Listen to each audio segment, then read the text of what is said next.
అపోస్తుల కార్యములు 4వ అధ్యాయము 13వ వచనం. వారు పేతురు యోహానుల ధైర్యమును చూచినప్పుడు వారు విద్యలేని పామరులని గ్రహించి ఆశ్చర్యపడి వారు యేసుతో కూడా ఉండిన వారని గుర్తెరిగి, వారు యూదులు, అక్కడ ఉన్నటువంటి యూదులు, ఆ యూదా మత పెద్దలు, యాజకులు, అధికారులు, అక్కడ ఉన్నవారు పేతురును యోహానును చూసినప్పుడు పేతురు యోహాను గురించి ఒక మాట అంటున్నారు. వారు ఏమంటున్నారు చూడండి, అపోస్తుల కార్యంలోనే 4వ అధ్యాయం 13వ వచనంలో ఏముంది? వారు పేతురు యోహానుల ధైర్యము చూచినప్పుడు. వారు అంటే ఎవరు? యూదులు,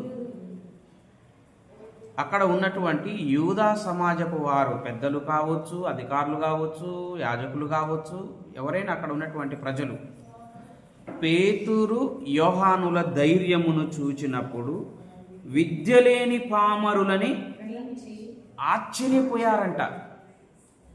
ఎవరు విద్యలేని పామరులు? అది ఇక్కడ మనకు వచ్చిన క్వశ్చన్ ఏంటంటే, చాలామంది అడుగుతూ ఉంటారు. ఏమని అడుగుతుంటారంటే, పేతురు యోహానులకు విద్య లేదా? విద్య రానివారా? విద్యా విహీనుల? చదువు రాదా వారికి? చదువు లేనివారా? చదువు లేని పామరులా అని ఇక్కడ ప్రశ్న రైజ్ చేస్తూ ఉంటారు. ఒకవేళ వారికి విద్య రాకపోతే యోహాను గారు ఎలా రాశారు పత్రికలు, సువార్త? అలాగే పేతురు గారు ఎలా పత్రికలు రాశారు? వారు విద్య లేని పామరులైతే ఆ పత్రికలు ఎవరు రాశారు? ఇంతకీ పేతురుకి యోహానుకి విద్య వస్తుందా? చదవటం వస్తుందా? రాయటం వస్తుందా? రాదా అని మనం ఆలోచన చేసినప్పుడైతే, ఇక్కడ మనం వీటి గురించి పరిశుద్ధ గ్రంథాన్ని పరిశీలన చేసినప్పుడు ఈ అపోస్తుల కార్యములోనే ప్రారంభంలో పెంతెకోస్తు పండగ నాడు ప్రసంగం చేస్తున్నాడు. పరిశుద్ధాత్ముడు పరలోకములో నుండి తండ్రి అయిన దేవుని చేత పంపబడ్డాడు అపోస్తుల మీదికి. ఆ అపోస్తులతో 11 అపోస్తులుడైనటువంటి పేతురు నిలబడి అక్కడ ప్రసంగం చేస్తూ ఉన్నాడు. 2వ అధ్యాయం 16వ వచనంలో పేతురు మాట్లాడుతున్నాడు. యోవేలు ప్రవక్త ద్వారా చెప్పబడిన సంగతి ఇదే, ఏమనగా అంత్యదినముల యందు నేను మనుషులందరి మీద నా ఆత్మను కుమ్మరించెదను. మీ కుమారులను మీ కుమార్తెలను ప్రవచించెదరు. మీ యవ్వనులకు దర్శనము కలుగును. వృద్ధులు కలలు కందురు అని ఇక్కడ అపోస్తులుడైనటువంటి పేతురు గారు పాత నిబంధనలో యోవేలు ప్రవక్త వ్రాసినటువంటి ఆ ప్రవచనాన్ని ఎత్తి ఇక్కడ చెప్తూ ఉన్నాడు. ఇప్పుడు పేతురుకు చదువు రాకపోతే యోవేలు ప్రవక్త వ్రాసినటువంటి ఆ వాక్యాన్ని ఎత్తి చెప్పడానికి పేతురుకి ఎలా తెలుసు? యోవేలు గ్రంథములో 2వ అధ్యాయము 28వ వచనం నుంచి 32వ వచనం వరకు యోవేలు ప్రవక్త గారు తన పుస్తకంలో ఆ అధ్యాయంలో ఉంటుంది వ్రాసినట్టుగా. యోవేలు ప్రవక్త వ్రాసినట్టు ఈ సంగతి పేతురుకి ఎలా తెలుసు? చదివితేనే కదా తెలిసేది. అలాగే ఈ 2వ అధ్యాయంలోని అపోస్తుల కార్యం 2వ అధ్యాయము 24వ వచనం నుంచి 33వ వచనం వరకు మనం ఆలోచన చేస్తే ఆ పేతురు ప్రసంగంలో మరొక వ్యక్తిని గురించి మాట్లాడుతూ ఉన్నాడు. ఏమని? ఆయనను గూర్చి దావీదు ఇట్లనెను. యేసు ప్రభును గూర్చి దావీదు ఇట్లనెను. ఎవరు చెప్తున్నారు ఈ మాట? పేతురు అక్కడ చేరి వచ్చినటువంటి జనసమూహం అందరితో మాట్లాడుతున్నాడు అన్నమాట. అంటే ఎవరన్న మాటలను ఎత్తి చెప్తున్నాడు? దావీదు అన్న మాటలను చెప్తున్నాడు. అంటే దావీదు ఎక్కడన్నాడు ఈ మాటలు? దావీదు ఎక్కడన్నాడు అంటే 16వ కీర్తన 8వ వచనం నుంచి 11వ వచనంలో ఉంటుంది. ఏమని ఉంటుంది అక్కడ? నేను ఎల్లప్పుడూ నా ఎదుట ప్రభును చూచుచుంటిని, ఆయన నా కుడిపార్శ్వమున ఉన్నాడు, గనుక నేను కదల్చబడను. నీ పరిశుద్ధుని కుళ్ళు పట్టనీయవు నీవు నా ఆత్మను పాతాళములు విడిచిపెట్టవు, నాకు జీవమార్గము తెలిపితివి. ఇక్కడ దావీదు గారు 16వ కీర్తన 8 నుంచి 11 వచనాల్లో ఆ కీర్తనలో ఉంటుంది. ఆ దావీదు గారు కీర్తనలో రాసిన కీర్తన పుస్తకంలో రాసినటువంటి దానిని పేతురు గారికి ఏం తెలుసు? ఈ ప్రసంగంలో కోడ్ చేస్తున్నాడంటే, చెప్తున్నాడంటే, అంటే దావీదు గారి కీర్తనలు చదివితేనే కదా ఈయనకు తెలిసేది. ఇంకో మాట చూడండి, ఇందులోనే మనం ఇంకో మాట చూస్తే 34వ వచనం నుంచి 35వ వచనం వరకు మనం ఆలోచన చేస్తే ఇక్కడ ఏమంటున్నాడు? దావీదు పరలోకమునకు ఎక్కిపోలేదు, అయితే అతడు ఇట్లా నేను. ఎవరు? దావీదు ఇట్లా నేను. ఎట్లన్నాడు? నేను నీ శత్రువులను నీ పాదముల క్రింద పాదపీఠముగా ఉంచు వరకు నీవు నా కుడి పార్శ్వమున కూర్చుండుమని నా ప్రభుతో చెప్పాను, యెహోవా క్రీస్తుతో చెప్పాను. దావీదు ఇట్లా నేను. దావీదు ఈ మాటలు అన్న సంగతి పేతురుకు ఎలా తెలుసు? ఎలా తెలుసు అంటే, దావీదు తన కీర్తనల గ్రంథంలో వ్రాసినటువంటి మాటలను ఎవరు చదివారు? పేతురు గారు చదివారు గనక పేతురు గారు దాన్ని ఎత్తి రాస్తున్నారు. అలాగే ఇంకో మాట చూడండి, అపోస్తల కార్యములోనే 1వ అధ్యాయము 16వ వచనం చూడండి. సహోదరులారా, యేసును పట్టుకొనిన వారికి త్రోవ చూపిన యూదాను గూర్చి పరిశుద్ధాత్మ దావీదు ద్వారా పూర్వము పలికిన లేఖనము నెరవేరవలసి అది. అంటే యేసు ప్రభును పట్టించడానికి యూదా ముందు నడిచాడు అని దావీదు తన దావీదు తన కీర్తనల గ్రంథములో వ్రాసాడు. ఆ లేఖనం నెరవేరవలసి ఉన్నది అన్న సంగతి పేతురుకేం తెలుసు? అది ప్రవచనము, అది నెరవేరాలన్న సంగతి పేతురుకేం తెలుసు? కీర్తన 109వ కీర్తన 8వ వచనం 9వ వచనంలో, 69వ కీర్తన 25వ వచనంలో ఇక్కడ యేసు ప్రభును పట్టించబోయే యూదా గురించి వ్రాయబడ్డది. అర్థమైందా? ఈ కీర్తనలలో యేసు ప్రభును పట్టించబోయే యూదా గురించి వ్రాయబడింది. అంటే ఆ కీర్తనలలో యూదా అంటే ఒక వ్యక్తి, యేసు ప్రభు శిష్యులలో ఒక వ్యక్తి యేసు ప్రభును పట్టిస్తాడన్న సంగతి ఆ కీర్తనలో రాయబడిన సంగతి పేతురు గారికి ఏం తెలుసు? పేతురు గారు వాటిని చదివితేనే కదా తెలిసేది. ఇంకో మాట చూడండి, అపోస్తల కార్యములోని 3వ అధ్యాయము 22వ వచనం 23వ వచనం. మోషే ఇట్లా నేను, ప్రభువైన దేవుడు నా వంటి ఒక ప్రవక్తను మీ సహోదరులలో నుండి మీ కొరకు పుట్టించును. ఆయన మీతో ఏమి చెప్పినను అన్ని విషయములలో మీరు ఆయన మాట వినవలెను. ఆయన మాట వినని వాడు ప్రజలలో ఉండకుండా సర్వనాశనమగును. సమూయేలు మొదలుకొని ఎంతమంది ప్రవక్తలు ప్రవచించిరో వారందరూ ఈ దినమును గూర్చి, ఏ దినమును గూర్చి? యేసుక్రీస్తు ప్రభు ద్వారా రక్షణ, ఆయన వెళ్ళినాక పరిశుద్ధాత్ముడు పంపబడడం, యేసుక్రీస్తు నామములో బాప్తిసం, పాపక్షమాపణ దొరకడం, ఈ దినమును గూర్చి ప్రవచించారంట. మోషే కూడా చెప్పాడంట. ఏమని చెప్పాడు? నా వంటి ఒక ప్రవక్త దేవుడు మీ కొరకు మీ సహోదరులలో పుట్టించును. అంటే మరి మోషే రాసిన సంగతి పేతురు గారికి ఏం తెలుసు? ఏంటమ్మా? ద్వితీయోపదేశ కాండం 18:18లో మోషే గారు రాశారు. 18, 19 వచనం. ఆ వచనాలలో మోషే చెప్తాడు యేసు ప్రభు గురించి. ఒక ప్రవక్తను దేవుడు పుట్టిస్తాడు, ఆయన మాట వినాలి, ఆయన మాట వినని వాడు జనములలో ఉండకుండా సర్వనాశనము ఆగును అని చెప్పాడు. అంటే మోషే గారు ధర్మశాస్త్రములో రాసిన సంగతి పేతురు గారికి ఏం తెలుసు? అంటే ప్రతి యూదుడు ఏం చదవాలి? తోరా అంటే ధర్మశాస్త్రాన్ని చదవాలి. ప్రతి యూదుడు సమాజ మందిరానికి వెళ్ళాలి. సమాజ మందిరంలో ఏం చదవాలి? ధర్మశాస్త్రాన్ని, తోరా ధర్మశాస్త్రాన్ని చదవాలి. అంటే మరి మోషే ధర్మశాస్త్రాన్ని రాశాడు కదా, మోషే రాసిన సంగతి పేతురు గారికి ఏం తెలుసు? చదివితేనేగా తెలిసేది, కోడ్ చేసేది.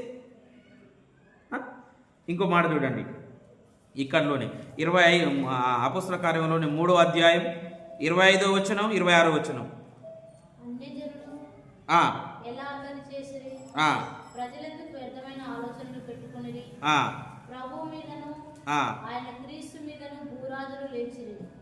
లేదు, అపోస్తల కార్యములు 3వ అధ్యాయము 25-26.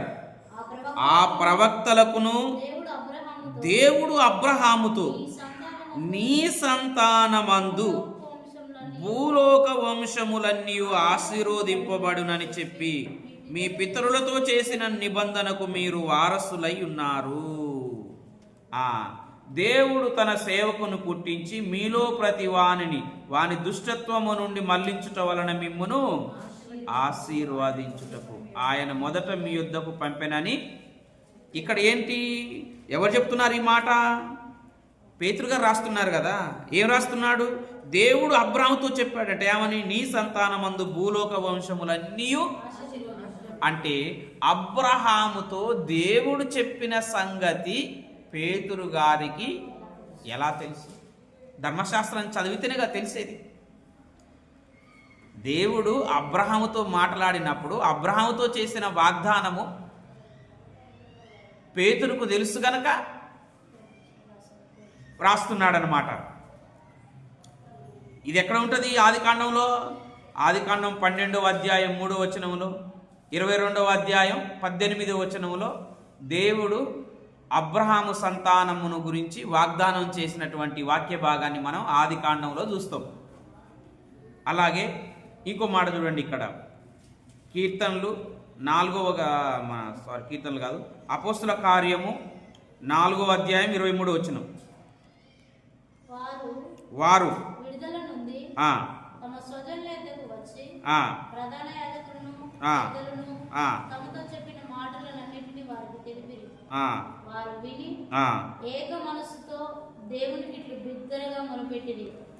ఇక్కడ మొత్తం చెప్పుకుంటూ వస్తే అని 25 అన్యజనులు ఎలా అల్లరి చేసిరి, ప్రజలందుకు వ్యర్థమైన ఆలోచనలు పెట్టుకొనిరి, ప్రభువు మీదను ఆయన క్రీస్తు మీదను భూరాజులు లేచిరి, అధికారులు ఏకముగా కూడుకొనిరి అని నీవు పరిశుద్ధాత్మ ద్వారా మా తండ్రియు నీ సేవకుడైన దావీదు నోట పలికించితివి. అంటే ఇప్పుడు దావీదు ఈ మాట కీర్తనలలో చెప్పాడు. ఎక్కడ? 2వ కీర్తనలో చెప్పాడు. 1వ వచనం నుంచి 3వ వచనంలో ఉంటుంది. అన్యజనులు ఎలా అల్లరి చేసిరి అని అక్కడ ఉంటుంది అనమాట. అంటే దావీదు వ్రాసినటువంటి కీర్తనను ఇక్కడ చెప్తూ ఉన్నాడు. ఎవరు? పేతురు గారు. అంటే మరి దావీదు కీర్తనలు చదివితేనే కదా తెలిసేది. ఇంకో మాట చూడండి, పేతురు పత్రికకు రండి ఒకసారి. పేతురు రాసినటువంటి ఈ మొదటి పత్రిక 3వ అధ్యాయం 20వ వచనం చదవండి. ఇంకా కనిపెట్టుచుండినప్పుడు పూర్వము నోవాహు దినములలో ఓడ స్థిరపరచుచుండగా అవిధేయులైన వారి యొద్దకు, అనగా చెరలో ఉన్న ఆత్మల యొద్దకు ఆయన ఆత్మస్వరూపిగానే వెళ్ళి ఆ ఓడలో కొందరు, అనగా 8 మంది నీటి ద్వారా. అంటే ఇప్పుడు పూర్వము నోవాహు దినములలో జల ప్రళయం కలిగిన సంగతి పేతురు గారికి ఏం తెలుసు? పేతురు గారికి ఎవరు చెప్పారు? అంటే ఈయన ఏం చదువుతాడు? ధర్మశాస్త్రాన్ని చదువుతాడు.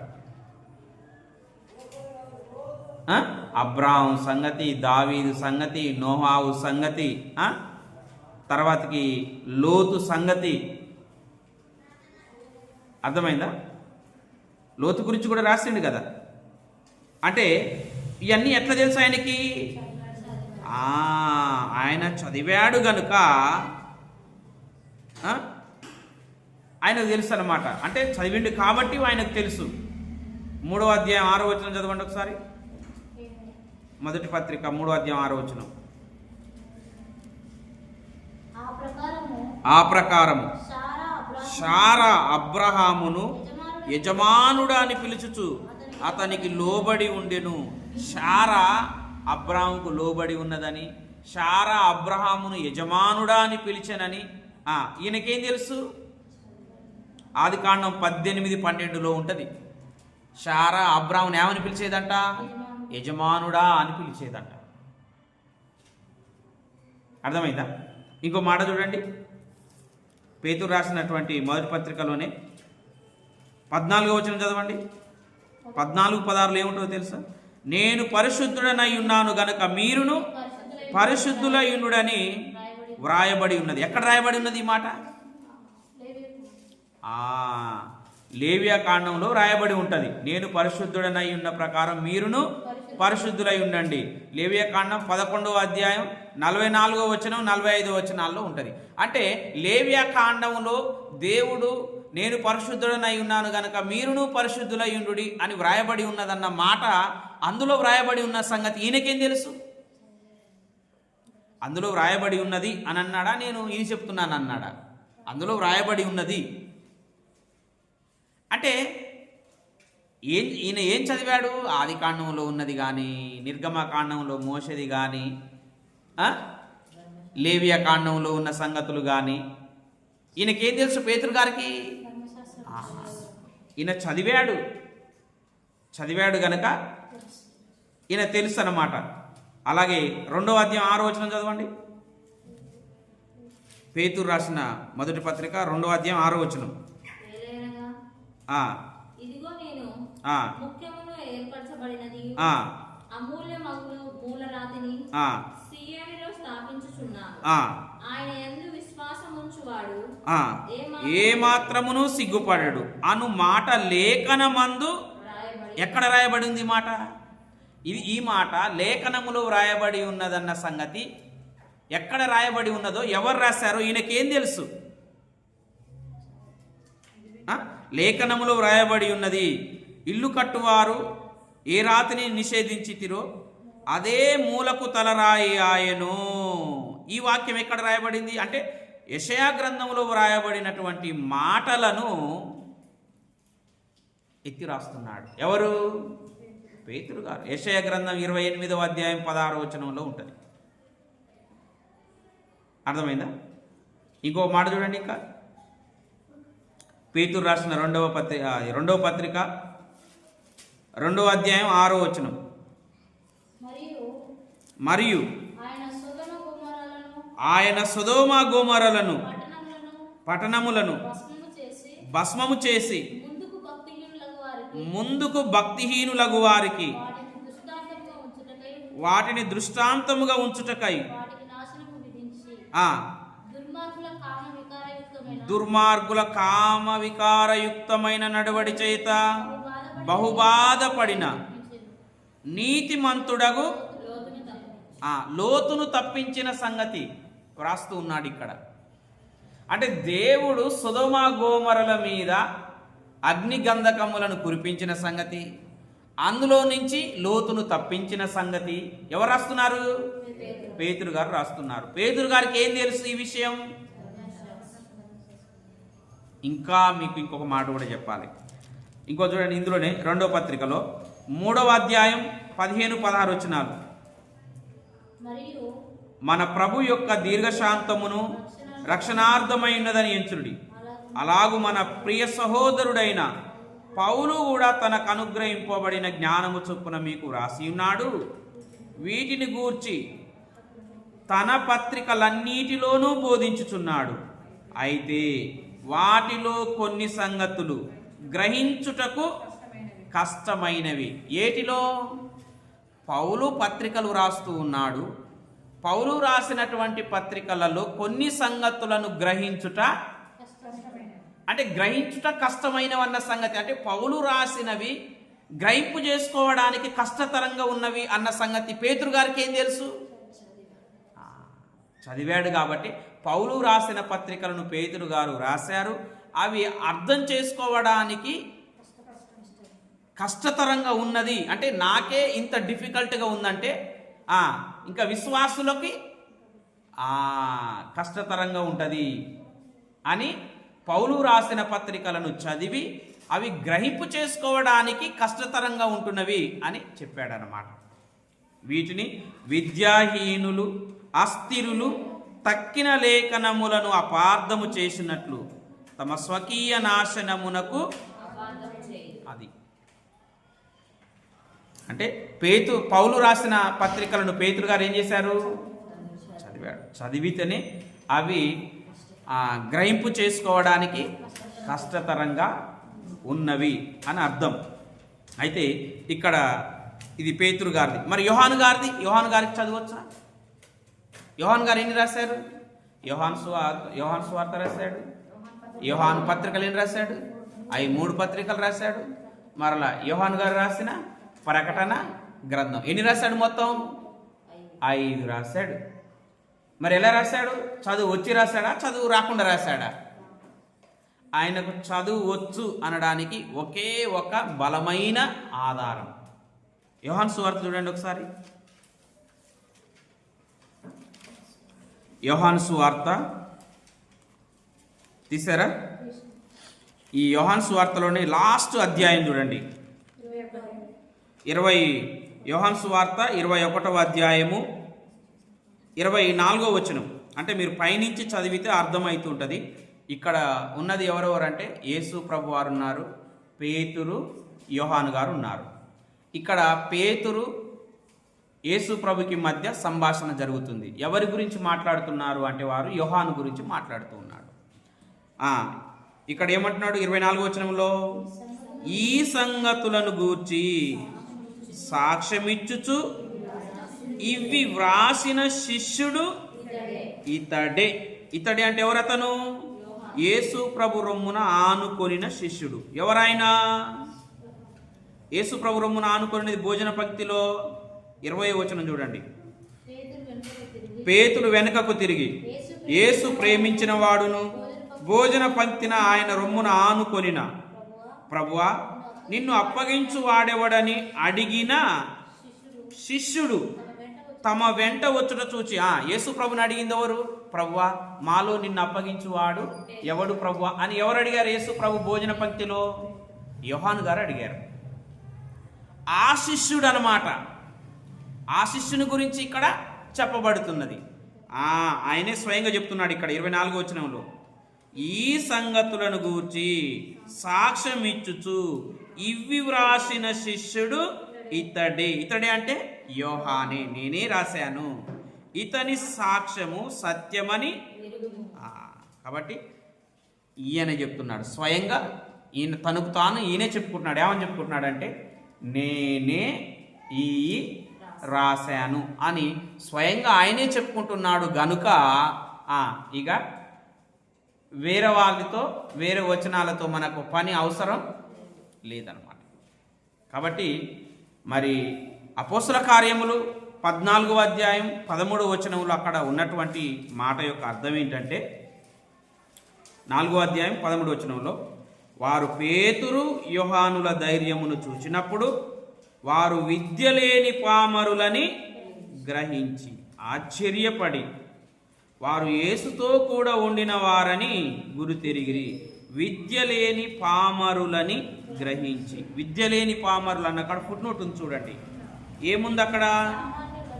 విద్య లేని పామరులు అంటే అర్థం ఏంటంటే అంటే సామాన్యమైన విద్య చదివిన వారు కానీ పాండిత్యాన్ని గొప్పగా అభ్యసించిన వారు కాదు. అంటే చదువులో పండితులు కారు. అపోస్తుడైన పౌలులాగా. అపోస్తుడైన పౌలు పండితుడు, ధర్మశాస్త్రోపదేశకుల దగ్గర విద్యను అభ్యసించిన, పాండిత్యాన్ని అభ్యసించిన వ్యక్తి. పేతురు యోహాను గారు గొప్పగా పాండిత్యాన్ని అభ్యసించిన విద్యావేత్తలు కారు. సామాన్యమైనటువంటి చదవటం రాయటం వచ్చినటువంటి సామాన్యులు, సామాన్యమైన విద్య కలిగిన వారు, సామాన్యమైన విద్య కలిగిన వారు. అంతేగాని అక్కడ విద్య లేని పామరులు మూల అర్థం ఏంటంటే సామాన్యులు అంటే సామాన్యమైన విద్య చదివిన వారే కానీ గొప్ప విద్యను అభ్యసించిన వారు, విద్యలో మంచి పండితులు కారు. కాబట్టి వారికి చదవటం వచ్చు, రాయటం వచ్చు, అది అర్థం. అంతేగాని పేతురు యోహానులకు చదువు రాదు, మరి వారు పేతురు పత్రికలు ఎలా రాశాడు, యోహాను గారు సువార్త పత్రికలు ఎలా రాశాడు, ఆయన రాయలేదు అనకూడదు. కాకపోతే గొప్ప చదువు కాదు, రాయగలిగి చదవగలిగిన చదువు వారికి సామాన్యమైన చదువు వచ్చు అని అర్థం, అంతే. Thank you.